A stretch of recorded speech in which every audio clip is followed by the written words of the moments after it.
বন্ধুরা, আমি তোমাদের প্রিয় নেহা দিদি চলে এসেছি নতুন একটি মা ও ছেলে নিয়ে। আজকের গল্পটি শুনলে তোমাদের পাইপ দিয়ে ঝরনার মতো পানি বের হয়ে যাবে। আর হ্যাঁ, তোমরা যারা আমার ইমো নাম্বার চাও তারা আমার চ্যানেলটি সাবস্ক্রাইব করে রাখো। পরবর্তী গল্পে আমি আমার ইমো নাম্বার তোমাদেরকে দিব এবং তোমরা সবাই আমার সাথে ভিডিও কলে কথা বলতে পারবে। তাহলে চলো আজকের গল্পটি শুরু করি। পাশের বাড়ির বৌদির জামাই বোকা। একদিন বৌদি আমায় ডেকে নিয়ে বলল, তোর দুলাভাই একটা বোকা, আমার কষ্ট অভাব দূর করতে পারে না। আমি বৌদির কথা শুনে অবাক হয়ে যাই। একদিন বৌদি আমার সাথে যা করেছিল তা শুনলে তোমাদের চোখ কপালে উঠে যাবে। আমি তখন ছোট, ক্লাস 7-এ পড়ি। আমাদের পাড়ায় প্রতিদিন রাতে গানের আসর জমত। গ্রামে আমাদের আড্ডা গুরু নীরব ভাই। স্কুল না থাকলে সারাদিন তার ঘরে বসে থাকি আর মোবাইলে গান শুনি। আমাদের এলাকার রাজু ভাইয়ের বউ একটু অন্যরকম। গ্রামের ছনের ঘর ছিল জঙ্গলের সাথে। সে যদি ওর ভিতরে থাকতো তো আমাদের গায়ে পানি দিয়ে ছিটা মারত। একদিন এভাবে যাবার সময় ভেতর থেকে পানি ছিটা দিয়ে বলে, জামাই কই যাও, বাড়িতে আসো, পিঠা খেয়ে যাও। আমি আসলে এসবের কিছুই তেমন বুঝি না। আমি ভাবিকে বললাম, কি পিঠা? আরে ভেতরে আসি না। আমি বোকার মতো ভেতরে যেতে চাইলে ভাবিকে দেখে আমি চমকে উঠি। ভাবি খিলখিল করে হাসতে থাকে আর আমায় বলল, শরম পাইছো? জঙ্গলের ভেতর ক্রিকেট বল খুঁজতে থাকি। নীরব ভাই ক্রিকেটের বল এত জোরে মারছে এই জঙ্গলে আইসা পড়ছে। আর আমি ছোট হওয়াতে ওরা সবাই সব সময় আমারই পাঠায় জঙ্গলের ভেতর ক্রিকেট বল আনতে। কোনো মতেই এদিন আর বল খুঁজে পাই না। রাজু ভাইয়ের বউ পিছন থেকে আমার উপর পানি ছুঁড়ে মারে। আমি চমকে উঠি, বলি, একটা ক্রিকেট বল দেখছো? সে বলে, বল আমার ঘরের চালের উপরে এসে পড়ছে, তাই আজ আর বল দিব না। আমি বললাম, ভাবি, আমরা আর এখানে বল ফেলবো না, আজকের মতো বলটা দিয়ে দাও। ভাবি বলল, ঠিক আছে, বলটা ফেরত দিব, তবে একটা শর্ত আছে, যদি তুই আমার শর্ত রাখিস তাহলে বল দিতে পারি। আমি ভাবিকে বললাম, ভাবি, আমি ছোট মানুষ, আমি কি তোমার দেওয়া শর্ত পালন করতে পারবো? ভাবি বলল, পারবি, না পারলে আমি তোকে শিখিয়ে দিব। আমি ভাবিকে জিজ্ঞেস করলাম, ভাবি কি শর্ত বলো? এবার ভাবি বলল, এখন বলতে পারবো না, তুই বরং সন্ধ্যার পর আমাদের বাড়িতে আসিস, তখন শর্তটা বলবো। আর এখন নে, বলটা নিয়ে যা। আমি ভাবতে লাগলাম, ভাবি শর্তটা তো এখনই বলতে পারত, কিন্তু সন্ধ্যার পর বলল কেন? ভাবির কথা শুনে আমি কিছুটা ভয় পেলাম। কি জানি বলে বসে তার কোনো হিসাব আছে? আমি ক্লাস 7-এ পড়লে কি হবে? আমার গঠন গাঠন একটু বড়। অনেকে বিশ্বাসই করতে চায় না আমি ক্লাস 7-এ পড়ি। আমার 5 ফুট 5 ইঞ্চি উচ্চতা। পরের দিন আমি ভাবির কথামতো সন্ধ্যার সময় তাদের বাড়িতে গেলাম। বাড়িটা একদম নীরব বাড়ি। আমি ভাবিকে বললাম, ভাবি, তুমি আমায় কিসের শর্ত দিবে বলেছিলে? আমি আজ তো আসলাম সেই শর্তটা শুনতে। ভাবি বলল, এটা কোনো শর্ত না রে, আমার দুঃখের গল্প। আমি যদি আমার গল্পটা তোর সাথে শেয়ার করি তাহলে তুই কি এর সমাধান দিতে পারবি? আমি বললাম, ভাবি, আমি মানুষটা ছোট হতে পারি, কিন্তু আমার বিষয়ে তুমি জান না, আমি ছোট হলেও কোনো কাজে এ পর্যন্ত ব্যর্থ হয়নি। ভাবি তখন খুশি হয়ে বলল, সত্যি বলছিস তুই? আমি জানতাম তুই মাত্র 7-এ পড়িস, কি বুঝবি তুই? ভাবি, তুমি তোমার কষ্টের গল্পটা বলো, আমি শুনতে চাই। আর যদি আমি গল্পটা শুনে তোমার সমস্যার সমাধান করে দিতে পারি তাহলে আমি জানি তুমি আমায় কোনোদিন ভুলতে পারবা না। এতটুকু বাচ্চা ছেলের সাহস দেখে আমি অবাক হয়ে গেলাম।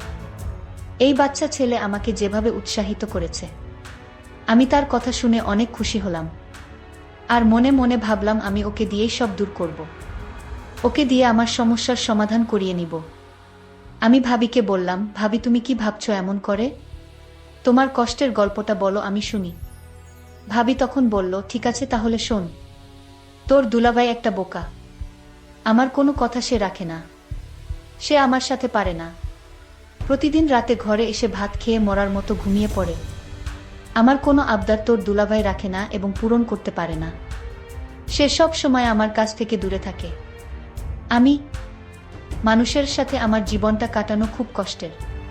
তোর দুলাভাই সবসময় প্রতিদিন বলে আমার শরীরটা আজ ভালো না। আচ্ছা তুই বলতো, এভাবে কি আর সংসার চলে? এই সংসারে আমি চলে যেতে চাই, কিন্তু আমার মা বাবা তো অসহায়, আমি তাদের কষ্ট দিতে চাই না। আমার বাবা যখন আমায় ফোন করে জিজ্ঞেস করে, কেমন আছিস মা, আমি তখন বুক ভরা কষ্ট নিয়ে বলি, ভালো আছি বাবা, কিন্তু আমার তো মনের ভিতর শান্তি নাই।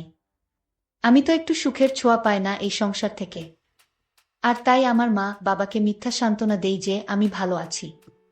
আচ্ছা তুই বলতো একটা সংসারে মেয়েরা কি চায়? এই সংসারে আমি বেঁচে থেকেও যেন মরে আছি। তোর দুলাভাইরে কত করে বললাম, কবিরাজ দেখাও, সে আমার কোনো কথাই কানে নেয় না। সে তার নিজের ইচ্ছামতো চলাফেরা করে, আমার ভালো মন্দ কোনো খোঁজ খবর রাখে না। ভাবির কথা আমি খুব মনোযোগ সহকারে শুনছিলাম। ভাবির কথাগুলো শুনে আমি বুঝতে পারলাম ভাবি কিসের অভাব বোধ করছে। ভাবি আমাকে আরও বলল, তোর দুলাভাই সারাদিন বোকার মতো ঘোরাফেরা করে। অনেকদিন যাবত আমি ভালো খাবার খেতে পারছি না। ভাবির এই কথাটা শুনে আমার খুব কষ্ট হলো। ভাবি দেখতে অনেক সুন্দরী, এরকম বোকা একটা জামাই ভাবির কপালে জুটল।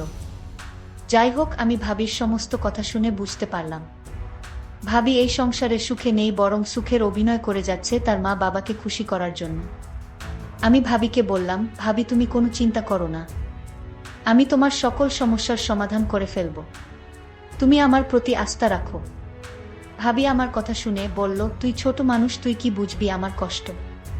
তাও তোকে বললাম, কারণ আমি এমন কপাল নিয়ে জন্ম নিলাম, আমার কষ্টের কথা কাউকে বলতে পারিনি। আজ তোকে বললাম। আমি বললাম, ভাবি তুমি যখন আমার কাছে তোমার কষ্টের কথা বলেছ, আমি পারি আর না পারি চেষ্টা তো করে দেখতে পারি। ভাবি খুশি হয়ে বলল, তোর আর কিছু করা লাগবে না। তোর মুখের কথা শুনেই আমার মনটা শান্ত হয়ে গেল। আমিও ভাবির কথা শুনে আমি ভাবিকে বললাম, ভাবি তুমি কোনো চিন্তা করো না, আমি তোমার সুখের ব্যবস্থা করছি। তুমি শুধু আমার কথা রেখো, যখন যা বলবো তখন তোমার তাই করতে হবে। আমি ভাবিকে বললাম, ভাবি তুমি একটু অপেক্ষা করো, আমি আমার বাড়ি থেকে আসছি। আমি তাড়াতাড়ি বাড়িতে এসে আমার বাবার পকেট থেকে কিছু টাকা নিয়ে বাজারে গেলাম। আমি মনে মনে চিন্তা করলাম, ভাবিকে আজ আমি দেখিয়ে ছাড়বো আমাকে বলে আমি বাচ্চা মানুষ। হায় রে ভাবি, তুমি আমার সম্পর্কে জান না, তুমি আজই বুঝতে পারবে আমি বাচ্চা নাকি কিশোর। আমি বাবার পকেট থেকে টাকা নিয়ে বাজারে গেলাম। বাজারে গিয়ে 1 কেজি গরুর মাংস কিনলাম। আলু, পেঁয়াজ, রসুন, ভাবির জন্য সাবান, ফেস ওয়াশ, মুখের ক্রিম, হাতের ছুরি ইত্যাদি কিনে ভাবির বাসায় নিয়ে গেলাম। ভাবি আমার হাতে বাজার দেখে অবাক হয়ে গেল। আমি ভাবিকে বললাম, ভাবি চিন্তা করো না, তুমি এখানে বসো, দেখো তোমার জন্য কত কি এনেছি। আমি ভাবিকে যখন সকল সামগ্রী দেখালাম, ভাবি তখন বলল, তুই বাচ্চা মানুষ, এত টাকা কোথায় পেলি? আমি বললাম, ভাবি আমি এই টাকা জমিয়ে রেখেছিলাম, আমার কাছে আরো অনেক টাকা আছে ভাবি। ভাবি তখন বলল, এসব আমি নিতে পারবো না। তোর দুলাভাই জানলে আমি কি জবাব দিব, একবার ভেবে দেখেছিস? ভাবিক বললাম, তুমি বলবে বাবার একটা গরু ছিল, সেটা বিক্রি করে কিছু টাকা আমাকে খরচ করার জন্য দিল। তোর মাথায় তো দারুণ বুদ্ধি, কিন্তু আমার জন্য তুই এত কিছু করবে কেন? আমি তোর কি হই? আরে ভাবি, একটা গান আছে না, মানুষ মানুষের জন্য। আমিও মানুষ, তুমিও মানুষ, শুধু এইটুকু জেনে রাখো। আর তাছাড়া আমার তো আর বড় ভাই নেই, আমার কোনো ভাবিও নেই। যদি আজ আমার একটা ভাবি থাকতো, আর সেই ভাবি যদি তোমার মতো কষ্টে থাকতো, তাহলে আমি কি তাকে ফেলে দিতাম? আমি তাকে হেল্প করতাম না। ভাবি তখন বলল, আসলে সত্যি তোর অনেক মেধা আছে, তুই ছোট হলে কি হবে, তোকে আল্লাহ অনেক জ্ঞান বুদ্ধি দিয়েছে, তুই ভবিষ্যতে অনেক বড় হবি। আমি ভাবিকে বললাম, ভাবি এবার কথা বাদ দিয়ে রান্না করো, আজ তুমি গরুর মাংস দিয়ে ভাত খাবে, আমিও তোমার সাথে খাবো, অনেক ভালো লাগবে। বলতেই ভুলে গিয়েছিলাম, যাকে আমি বাচ্চা বলে ডাকি, তার নাম সজীব, তার মা বাবা। ভালো লাগবে। বলতেই ভুলে গিয়েছিলাম, যাকে আমি বাচ্চা বলে ডাকি, তার নাম সজীব, তার মা বাবা আছে, তাদের একটা মাত্র সন্তান, সে হচ্ছে সজীব। আর একমাত্র সন্তান বলে সজীবকে তার বাবা মা অনেক স্নেহ করে, যখন যা চায় তাই দেয়। আমি সজীবকে বললাম, সজীব তুই বস, আমি রান্না করি। সজীব তখন বলল, ভাবি আমি তোমার সাথে রান্নায় হেল্প করি।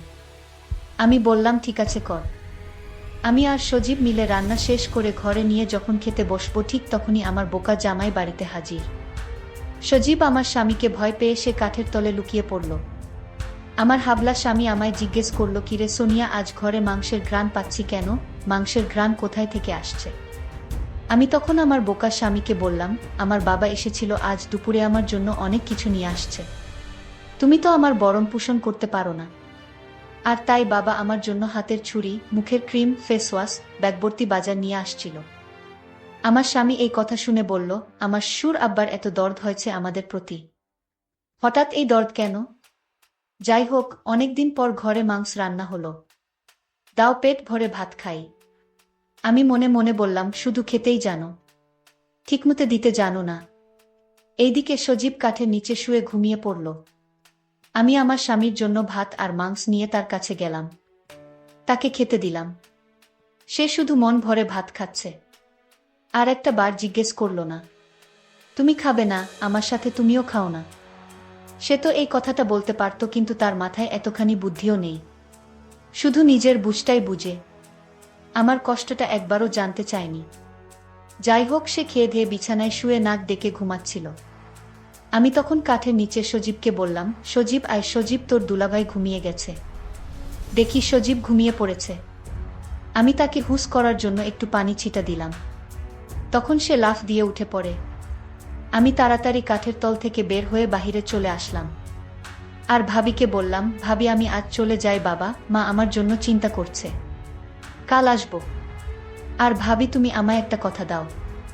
কি কথা? তুমি রাতে পেট ভরে মাংস দিয়ে ভাত খেও। আমার কথা না রাখলে আমি আর কোনোদিন তোমার বাড়িতে আসব না। ঠিক আছে, আমি সত্যি খেয়ে নিব, এখন তুই বাড়িতে যা। আমি বাড়িতে চলে আসলাম। রাতে শুয়ে শুয়ে শুধু ভাবির কথা চিন্তা করতে লাগলাম। আমার সারা রাত অস্থির অস্থির লাগছিল। আমি কিছুতেই এই রাতটা ঘুমাতে পারলাম না। আমি সিদ্ধান্ত নিলাম, যে করে হোক ভাবির সমস্ত কষ্ট দূর করতে হবে। আর দুলাভাই যা পারে না তা আমি করে দেখাবো। ভাবির কোনো সন্তান নাই, বিয়ে হয়েছে 5 বছর হয়েছে, তাও তাদের কোনো সন্তান হয়নি। আমি সিদ্ধান্ত নিলাম, ভাবিকে এই নরকে আর রাখব না। আমি তাকে সমস্ত সমস্যার সমাধান করব। পরের দিন দুলাভাই গঞ্জে চলে গেল। আজ মনে হয় রাতে ফিরতে পারবে না। ফিরতে ফিরতে কাল সকাল নাগাদ হবে।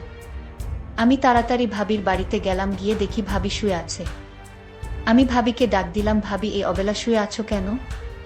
শরীর খারাপ নাকি? ভাবি বলল, আমার কোমরটায় প্রচুর ব্যথা হচ্ছে। আমার স্বামী এ পর্যন্ত আমায় কোনো ওষুধ কিনে দেন নাই। আমি ভাবিকে বললাম, ভাবি আমি তোমার জন্য ব্যথার ওষুধ নিয়ে আসি। ভাবি বলল, না লাগবে না। আমি ভাবিকে বললাম, ভাবি ট্যাবলেট না খেলে তো ব্যথা সারবে না ভাবি।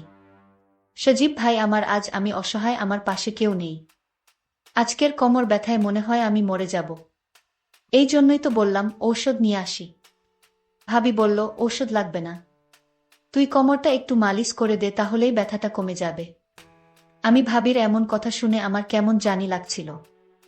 আমি বললাম, ভাবি আমি পারবো না মালিশ করতে, আমি বরং ডাক্তার নিয়ে আসি। ভাবি তখন আমায় বলল, আরে বোকা ছেলে, এই ব্যথা মালিশ ছাড়া কমবে না। তুই অয়তা ডাক্তার নিয়ে শুধু খরচ বাড়াবি। তুই একটু মালিশ করে দিলেই ব্যথাটা কমে যাবে। আমি ভাবির ব্যথার কষ্ট দেখে আমি মালিশ করে দিলাম। 5 মিনিট পর ভাবি ব্যথা কমে যাওয়ায় ঘুমিয়ে গেল। আর আমার মনের আশা করে নিলাম।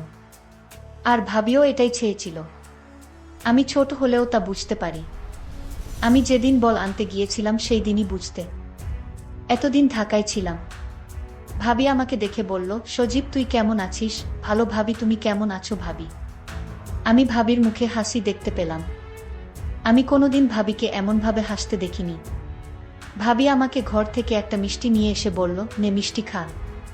আমি বললাম, ভাবি এটা কিসের মিষ্টি? ভাবি বলল, আমি মা হতে চলেছি। আমার আর কিছু বুঝতে বাকি রইল না। বন্ধুরা, আজকে গল্পটি কেমন লাগলো তা অবশ্যই কমেন্ট করে জানাবেন।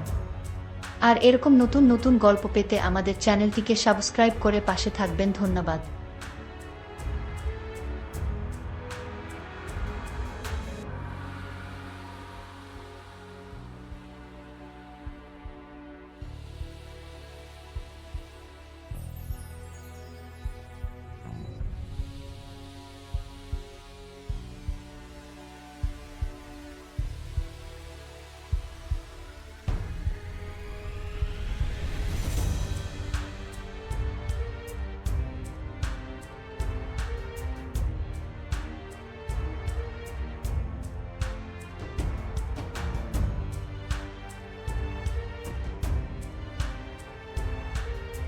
বন্ধুরা, তোমরা যারা আমার ইমো নাম্বার চাও তারা আমার চ্যানেলটি সাবস্ক্রাইব করো, কেননা পরবর্তী গল্পে আমি আমার ইমো নাম্বারটি তোমাদেরকে দিব। যারা আমার চ্যানেলটিকে সাবস্ক্রাইব করবে, আমি শুধুমাত্র তাদের সাথে ভিডিও কলে কথা বলবো।